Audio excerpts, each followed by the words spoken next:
ಪುಟ್ಟರಾಜಣ್ಣವರು ಪ್ರಾರಂಭಿಕವಾಗಿ ಮಾತನಾಡಿದ್ರು, ಒಂದು ಪದ ಹೇಳಿದ್ರು. ನನ್ನ ಸ್ನೇಹಿತ, ಹಳೆ ಸ್ನೇಹಿತ ಪಾಪ ನಿನ್ನೆ ದಿನ ಒಂದು ಮಾತು ಹೇಳಿದ್ದಾರೆ. ದೇವೇಗೌಡರು ಕುಟುಂಬ ಹೊಟ್ಟೆಪಾಡಿಗೋಸ್ಕರವಾಗಿ ಇವತ್ತು ಬಿಜೆಪಿ ಜೊತೆ ಕೈ ಜೋಡಿಸಿದ್ದಾರೆ. ದೇವೇಗೌಡರ ಕುಟುಂಬ ಹೊಟ್ಟೆಪಾಡಿಗೋಸ್ಕರ ನಾವಿವಾಗ ಬಿಜೆಪಿಯವ್ರ ಜೊತೆ ಕೈ ಜೋಡಿಸ್ತಾ ಇದ್ದೇವೆ ಅಂತಕ್ಕಂಥ ಪದ ಬಳಕೆ ಮಾಡಿದ್ದಾರೆ. ಪಾಪ ಅವ್ರು ಬಹಳ ಕಷ್ಟಪಟ್ಟು ಬಂದಿರತಕ್ಕಂಥದ್ದು.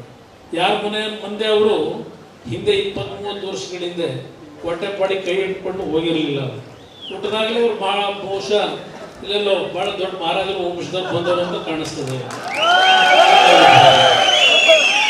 ಅವ್ರು ಯಾವ ರೀತಿ ಬಂದಿದ್ದಾರೆ, ಯಾವ ರೀತಿ ಬೆಳೆದರು ಅಂತಕ್ಕಂಥದ್ದು ಬಹುಶಃ ನಾಗಮಂಗಲದಿಂದ ಬಂದಿರತಕ್ಕಂಥ ಹಲವಾರು ಪ್ರಮುಖರಿಗೆ ನನಗಿಂತ ಹೆಚ್ಚಾಗಿ ನಿಮ್ಮಲ್ಲಿ ಮಾಹಿತಿ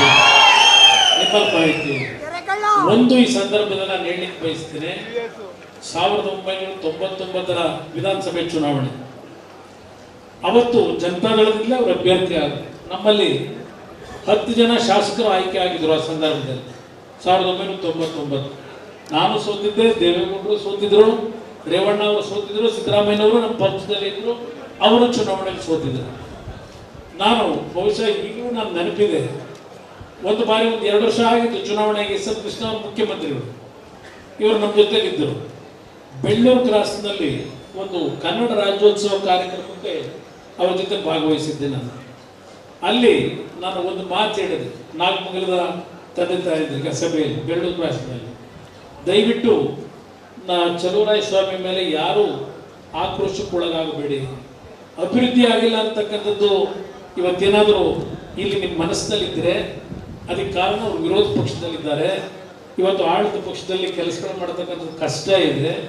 ಆದರೂ ಒಂದು ಮಾತನ್ನು ಕೊಡ್ತೇನೆ, ಬೆಳ್ಳೂರು ಕ್ರಾಸ್ ನನ್ನ ತಂದೆ ತಾಯಂದರಿಗೆ, ಮುಂದೆ ನಡೆಯತಕ್ಕಂಥ ಚುನಾವಣೆಯಲ್ಲಿ ನಮ್ಮ ಪಕ್ಷ ಅಧಿಕಾರಕ್ಕೆ ಬರುತ್ತೆ ಅಂತಕ್ಕಂಥ ಒಂದು ವಿಶ್ವಾಸ ಇಟ್ಟುಕೊಂಡಿದ್ದೇನೆ.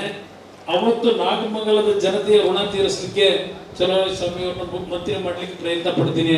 ಈ ಪದವನ್ನು ಬೆಳ್ಳೂರು ಕ್ರಾಸ್ನಲ್ಲಿ ಹೇಳಿದಂಥದ್ದು ನಿಮ್ಮ ಮುಂದೆ ಸ್ಮರಿಸ್ಕೊಳ್ಳಿಕ್ಕೆ ಬಯಸ್ತಾ ಇದ್ದೇನೆ ಇವತ್ತು ಇದನ್ನು, ಈ ಮಾತನ್ನು. ಯಾಕೆಂದರೆ ನಾವು ಹೊಟ್ಟೆಪಾಡಿನವ್ರು ನಾವು, ಇವರೆಲ್ಲ ಪಾಪ ಜನಗಳ ಉದ್ಧಾರ ಮಾಡಲಿಕ್ಕೆ ಬಂದಿರತಕ್ಕಂಥ ಮಹಾನುಭಾವರುಗಳು. ಅದಾದ ನಂತರ 2004 ಯಾವ ಪಕ್ಷಕ್ಕೂ ಬಹುಮತ ಬರಲಿಲ್ಲ. ಪುಟ್ಟರಾಜಣ್ಣ ಈಗ ನೆನಪಿಸ್ಕೊಂಡ್ರಲ್ಲ, ಬೆಳಗಿನ ಜಾವ 3:30-4 ಗಂಟೆಯಲ್ಲಿ ಕರ್ಕೊಂಡೋದ್ರು ಪುಟ್ಟರಾಜಣ್ಣವ್ರು ನನ್ನ ದೇವೇಗೌಡರ ಹತ್ರಕ್ಕೆ. ಬೆಳಗಿನ ಜಾವ 4:30-5 ಗಂಟೆ ಇರಬೇಕು. ಇಲ್ಲ ನಾವು ಗೋವಾದಿಂದ ಬಂದು, ಎಲ್ಲಿಂದ ಬಂದೋಣ, ಬಂದು ಗೋವಾದಿಂದ ಅದು ಸ್ಪೆಷಲ್ ಫ್ಲೈಟಲ್ಲೇ ಬಂದು, ಯಾಕೆಂದ್ರೆ ಆಗ ಸ್ವಲ್ಪ ಸರ್ಕಾರ ಮಾಡ್ತೀವಿ ಅಂತೇಳಿ ನಮಗೆ ಸ್ವಲ್ಪ ಫ್ಲೈಟ್ ಟಿಕೆಟ್ ಕೊಡೋರು ಇದ್ರು ಶ್ರೀಮಂತರುಗಳು. ಬಂದು ಅದರಲ್ಲೇ ಬಂದು ನಮ್ಗೆ ಕರ್ಕೊಂಬಂದ ಎಮ್ಮೆಗಳಿಗೆ ಗೊತ್ತಾಗದಂಗೆ ಪುಟ್ಟರಾಜಣ್ಣ ದೇವೇಗೌಡರ ಮನೆಗೆ. ಅವತ್ತು ದೊಡ್ಡವರು ಕೂರಿಸ್ಕೊಂಡು ನನಗೆ ಹೇಳಿದ್ರು, ಕೊಡಪ್ಪ ನೀನು ಕಲಿಯುಗದ ರಾಮ ಆಗಬೇಡ, ದಶರಥ ರಾಮ ಆಗೋ ಅಂತ ಭಾಳ ಹೇಳಿದ್ರು. ಹಳೆ ಕಥೆಗಳನ್ನೆಲ್ಲ ಹೇಳಿದ್ರು ದೊಡ್ಡವರು. ನಾವು ಕೇಳಿಸ್ಕೊಂಡು ನಾವು ಕಣ್ಣಲ್ಲಿ ನೀರಾಗ್ತೀವಿ, ನಮ್ಮ ತಾಯಿನೂ ಕಣ್ಣಲ್ಲಿ ನೀರಾಗ್ತೀವಿ. ಅದೆಲ್ಲ ಒಂದು ಇತಿಹಾಸ ಇದೆ. ಅದಕ್ಕಿಂತ ಮುಂಚೆ 2004 ಫಲಿತಾಂಶ ಬಂದಾಗ ಸರ್ಕಾರ ರಚನೆ ಕಾಂಗ್ರೆಸ್ ಜೊತೆನೆ ಮಾಡೋದು. ಕಾಂಗ್ರೆಸ್ ಜೊತೆ ಸರ್ಕಾರ ಮಾಡಿ 6 ಜನ ನಮ್ಮ ಪಕ್ಷದ ಮಂತ್ರಿಗಳು, 6 ಜನ ಕಾಂಗ್ರೆಸ್ ಮಂತ್ರಿಗಳು.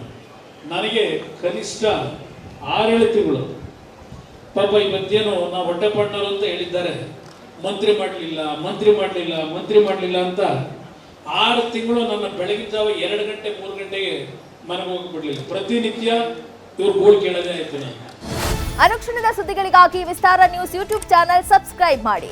ಹೊಸ ಸುದ್ದಿಗಳ ನೋಟಿಫಿಕೇಶನ್ಗಾಗಿ ಬೆಲ್ ಐಕಾನ್ ಕ್ಲಿಕ್ ಮಾಡಿ. ಲೇಟೆಸ್ಟ್ ಅಪ್ಡೇಟ್ಸ್ಗಾಗಿ www.vistaranews.com ವೆಬ್ಸೈಟ್ಗೆ ವಿಸಿಟ್ ಮಾಡಿ. ಅಂಗೈಯಲ್ಲೇ ಜಗತ್ತಿನ ಸುದ್ದಿ ತಿಳಿಯಲು ವಿಸ್ತಾರ ನ್ಯೂಸ್ ಕನ್ನಡ ಆಪ್ ಡೌನ್ಲೋಡ್ ಮಾಡಿ.